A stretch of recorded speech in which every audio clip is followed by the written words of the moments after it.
might come to the easy conclusion that the rash decisions we make in our youth are often mistakes, and the consequences of which are those things that remain for us to live with for the rest of our lives, or at least as long as it takes for that hangover to subside. But if we consider the lessons learned in the mistakes made, where we might stand today had we chosen differently along the way, are opportunities only presented on certain days to those who patiently wait, perhaps learning from a list to earn a degree, or signing up for boot camp hoping to become all one could be, is the shortest answer to the many questions left lingering long after we've achieved. Each of us can only speak from our own experience, lest we are a liar, or at the very least presumptuous and assuming. If knowledge is power, let it be tempered with wisdom, lest our achievement be conquest and lacking in reason, leaving us riddled with lamentations over our misunderstanding of the knowledge we eagerly consumed in our youth, so eagerly from the left or the right of the truth, dividing further and further inside our cliques and groups, until all is quiet and we're all alone.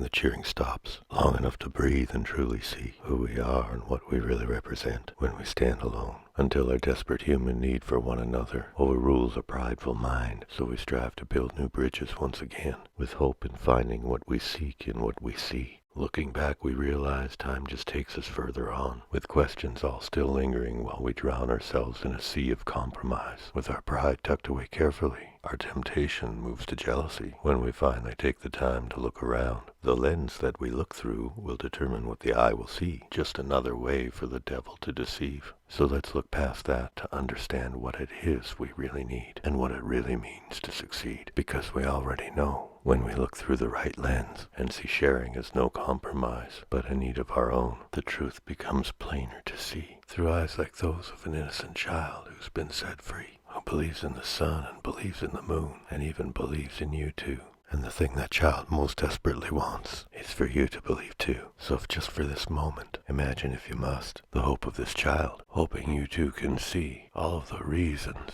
there are to believe, the truth that remains in the things left unseen, and the hope of this child that you too can see, the light of the Lamb through a righteous lens, and the way to life in truth. The question's not if, but what you believe, and the next question in line is why. Through the mind of this child, we soon find the reason, for it is curious to know, and in order to know anything, we must first believe something, before the truth can be shown. And this child gets by with faith and hope, and always wants to share the load, and looks to you with hope that you might too, find a good reason to do the things you do, so that looking back, your worst regret is no worse than your worst haircut, like the one I got back in '02. Looking back, I realized now I never should have let him talk me into those frosted tips. One day you're gonna be able to look back and laugh at all this.